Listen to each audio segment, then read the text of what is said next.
जय माता दी दोस्तों, मैं अपने चैनल वसुंधरा व्लॉग्स में आप सबका स्वागत करती हूँ। आज मैं आपको पौ माह की शुक्ल पक्ष की पुत्रदा एकादशी की कहानी बताऊंगी। तो चलिए शुरू करते हैं। धर्मराज युधिष्ठिर ने पूछा, हे कृष्ण, आप पौ माह के व्रत के बारे में समझाइए। इस दिन कौन से देवता का पूजन होता है तथा उसकी क्या विधि है। इस पर श्री कृष्ण बोले, हे राजन, पौ शुक्ल पक्ष की एकादशी का नाम पुत्रदा एकादशी है। इसका पूजन विधि पूर्वक करना चाहिए। इस व्रत में नारायण भगवान की पूजा करनी चाहिए। इसके पुण्य से मनुष्य तपस्वी, विद्वान और लक्ष्मीवान होता है।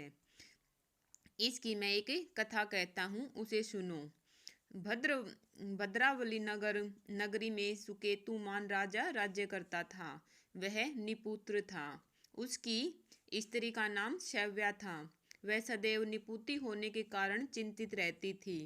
इस पुत्रहीन राजा के पितर रो रो कर पिंड लेते थे और सोचा करते थे कि इसके बाद हमें कौन पिंड देगा। इधर राजा को भी राज्य वैभव से संतोष नहीं होता था। इसका एकमात्र कारण पुत्रहीन होना था।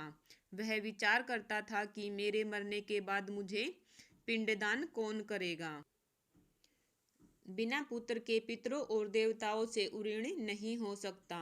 जिस घर में पुत्र न हो वहाँ सदैव अंधेरा ही रहता है। इसलिए मुझे पुत्र की प्राप्ति के लिए प्रयत्न करना चाहिए। पूर्व जन्म के कर्मों से ही इस जन्म में पुत्र और धन मिलते हैं। इस तरह राजा रात दिन इसी चिंता में लगा रहता था। एक दिन राजा ने अपना शरीर त्याग देने की सोची, परंतु विचार करने लगा कि आत्मघात करना महापाप है। राजा इस तरह मन में विचार कर एक दिन छिप कर वन को चल दिया। राजा घोड़े पर सवार होकर वन में पक्षी और वृक्षों को देखने लगा। हाथी अपने बच्चों और हथिनियों के बीच घूम रहे थे। राजा सोच विचार में लग गया। राजा प्यास के कारण अत्यंत बेचैन होने लगा और पानी की तलाश में आगे बढ़ा।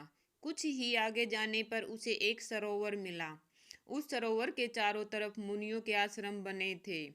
उस समय राजा के दाहिने अंग फड़कने लगे। राजा मन में प्रसन्न होकर सरोवर के किनारे बैठ गए। मुनियों को देखकर घोड़े से उतरा और दंडवत करके उनके सम्मुख बैठ गया। राजा को देखकर मुनीश्वर बोले, हे राजन, हम तुमसे अत्यंत प्रसन्न हैं।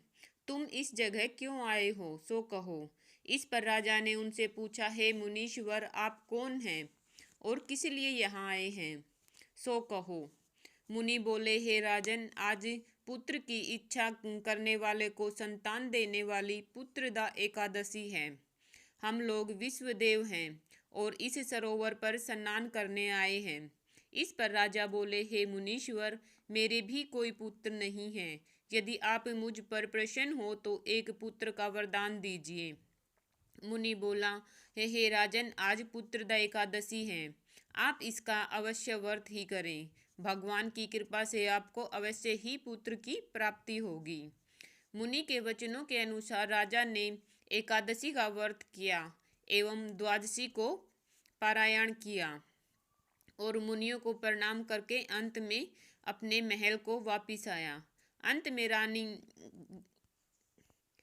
ने गर्भ धारण किया और 9 माह के पश्चात उसके एक पुत्र रतन पैदा हुआ। वह राजकुमार अंत में अत्यंत वीर, धनवान, यशस्वी और प्रजापालक हुआ।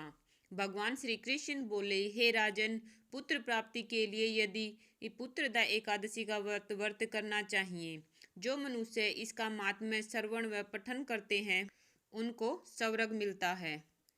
तो ये थी पुत्रदा एकादशी का कहानी। अब मैं आपको इसकी कथा का सार बताती हूँ, जिसको सुनने से पुत्र की प्राप्ति होती है। पुत्र न होना बड़ा ही दुखपूर्ण है। उससे भी दुखपूर्ण है पुत्र का कुपुत्र होना। अतः सर्व गुण संपन्न और सुपुत्र पाना दुर्लभ है। ऐसा पुत्र उन्हें ही प्राप्त होता है जिन्हें साधु जनों का आशीर्वाद प्राप्त हो तथा जिनके मन में ईश्वर की भक्ति हो।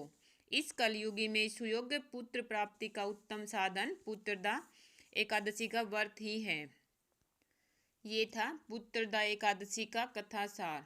अतः जिन महिलाओं के पुत्र नहीं हैं उनको एकादशी का व्रत करना चाहिए। जो पुत्रदा एकादशी है उसका व्रत करना चाहिए। और जिन महिलाओं के पुत्र हैं उनको सुयोग्य पुत्र की प्राप्ति के लिए एकादशी का व्रत करना चाहिए, जिससे उनका पुत्र सुयोग्य बने।